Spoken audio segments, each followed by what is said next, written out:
En el transcurso de 1832, el profeta José Smith y otros miembros de la Iglesia probablemente se enteraron por los reportes de prensa acerca de las calamidades que asolaban la tierra. Por ejemplo, estaban al tanto de las discusiones en cuanto a la esclavitud en Estados Unidos y también sabían en cuanto a la anulación de los aranceles federales en el estado de Carolina del Sur. El profeta dijo: las evidencias de conflictos entre las naciones se habían hecho más visibles que anteriormente en este tiempo, desde que la Iglesia comenzó su jornada para salir del desierto. El 25 de diciembre de 1832, José Smith recibió la revelación que ahora se encuentra en Doctrina y Convenios 87, que contiene las profecías en cuanto a las guerras y juicios que caerían sobre todas las naciones en los últimos días. Ahora quisiera que me digan cuál es la diferencia entre una predicción y una profecía. Una predicción es una opinión en cuanto a lo que podría pasar en el futuro. Un ejemplo de esto podemos encontrarlo en las predicciones del clima, que nos informa en cuanto a lo que podría suceder con el clima en el futuro. Por otro lado, una profecía es una declaración de una señal o acontecimiento futuro, tal como lo revela el Espíritu Santo. Por ejemplo, Noé profetizó el diluvio. José de Egipto profetizó que habría 7 años de abundancia, seguidos de 7 años de hambruna. Leí profetizó que Jerusalén sería destruida. Samuel el Namanita profetizó de las señales y los eventos que acompañarían el nacimiento y la muerte de Jesucristo. En la sección 87 de Doctrina y Convenios se encuentra una profecía revelada a José Smith. De cierto, así dice el Señor, concerniente a las guerras que pronto acaecerán, comenzando por la rebelión de Carolina del Sur, de las cuales finalmente resultarán la muerte y la miseria de muchas almas, y vendrá el tiempo en que se derramará la guerra sobre todas las naciones, empezando en este lugar. Porque he aquí, los estados del sur se dividirán en contra de los del norte, y los estados del sur llamarán a otras naciones, aún el país de la Gran Bretaña, como es llamado, y éstas también llamarán a otras para defenderse de otras naciones, y entonces se derramará la guerra sobre todas las naciones. Y acontecerá después de muchos días que los esclavos se sublevarán contra sus amos, los cuales serán movilizados y disciplinados para la guerra. José Smith había escuchado en cuanto a un conflicto político entre el estado de Carolina del Sur y el gobierno federal de los Estados Unidos que tenía que ver con los aranceles. Un arancel es un impuesto a las importaciones.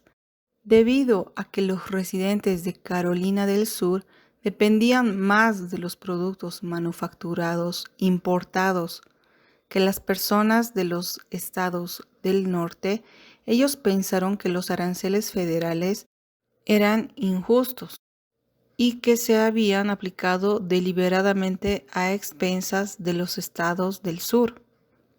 Los líderes gubernamentales de Carolina del Sur promulgaron un decreto para invalidar o revocar las leyes federales, y muchos ciudadanos de Carolina del Sur comenzaron a prepararse para emprender acciones militares en contra del gobierno federal.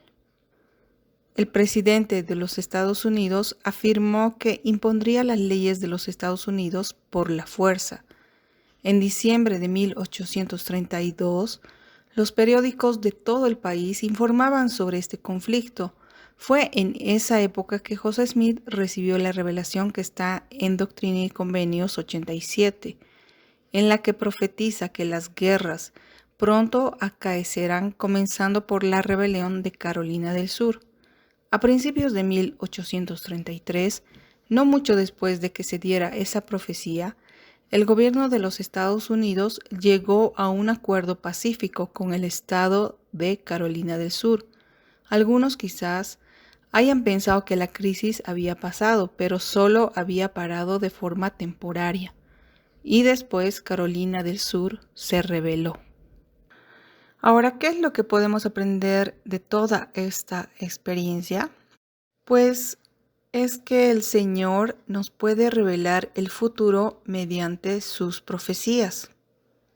Sin embargo, aclarar que esta profecía no se cumplió inmediatamente.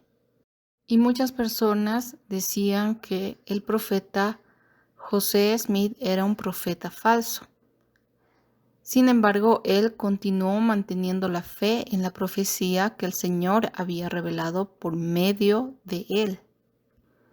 En 1861, los barcos de guerra del sur comenzaron a disparar a los soldados federales de los Estados Unidos, que estaban estacionados en Fort Sumter, en el puerto de Charleston Harbor, en Carolina del Sur.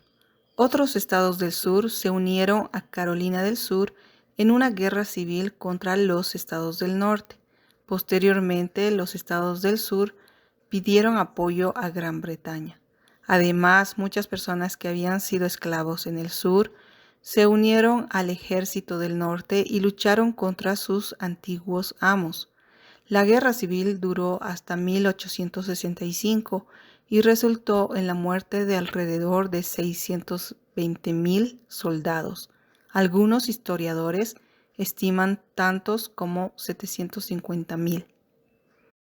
El cumplimiento de esta profecía de Doctrina y Convenios 87 nos enseña que las profecías de José Smith son verdaderas y que él es un profeta de Dios. Además, que el Señor cumple todas sus profecías. Además, en los siguientes versículos, el Señor nos habla de acontecimientos que ocurrirían en los últimos días. Y así, con la espada y por el derramamiento de sangre, se han de lamentar los habitantes de la tierra, y con hambre, plagas, terremotos, truenos del cielo y también con violentos e intensos relámpagos, se hará sentir a los habitantes de la tierra la ira, la indignación y la mano disciplinaria de un Dios omnipotente, hasta que la consumación decretada haya destruido por completo a todas las naciones, a fin de que cesen de ascender desde la tierra a los oídos del Señor de Sabaoth el clamor de los santos y de la sangre de ellos, pidiendo que sean vengados de sus enemigos. La mano disciplinaria que hace referencia en el versículo 6 se refiere a que el Señor usa sus juicios para motivar a sus hijos a arrepentirse de sus pecados. Más aún, algunos de los juicios que se describen en estos versículos ocurrirán cuando el Señor castigue a los inicuos por su trato injusto hacia los justos. Cada profecía que está en Doctrina y Convenios 87 se ha cumplido o se cumplirá. En el siguiente versículo, el Señor nos enseña cómo debemos estar preparados para las guerras y los desastres que caerán sobre la tierra en los últimos días. Por tanto, permaneced en lugares santos y no seáis movidos, hasta que venga el día del Señor, porque he aquí viene pronto, dice el Señor. Amén. En este versículo se nos manda que debemos permanecer en lugares santos y no ser movidos hasta que venga el Señor. Pero ¿qué lugares santos nos pueden brindar paz y seguridad? Entre estos tenemos nuestros propios hogares, también los centros de reuniones, las capillas, también los templos y también podemos mencionar nuestras clases de seminario. Recuerden que los lugares santos son sitios donde podemos sentir la presencia del Espíritu Santo, lo que nos ayuda a acercarnos al Padre Celestial y a Jesucristo y a aprender de ellos. Quisiera que anotes de qué forma te has sentido bendecido con paz y seguridad al permanecer en uno de esos lugares santos. Hazlo en tu diario de estudio. Además de los lugares físicos que son santos, lugares santos puede tener más que ver cómo vivimos que en dónde vivimos.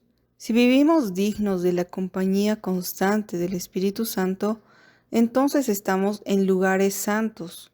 Entonces, lo primero que tenemos que lograr es hacer que nuestro corazón sea un lugar santo lleno del Espíritu del Señor. Y a medida que invitemos al Espíritu en nuestra vida, también podemos permitirle que influya en nuestros hogares y también los haga lugares santos. ¿Cómo puedes procurar hacer de tu corazón un lugar santo? ¿Y cuáles son algunas maneras que pueden ayudar a hacer de tu hogar un lugar santo? Te pido que anotes la respuesta en tu diario de estudio. Al ser bondadosos con los miembros de nuestra familia, al ayudar en las prácticas de la oración familiar, el estudio de las Escrituras, podemos ayudar e invitar al Espíritu Santo y que nuestro hogar se vuelva un lugar santo. Esforcémonos para que nuestro corazón sea un lugar santo y de esta manera influenciemos en nuestro hogar para que también sea un lugar santo.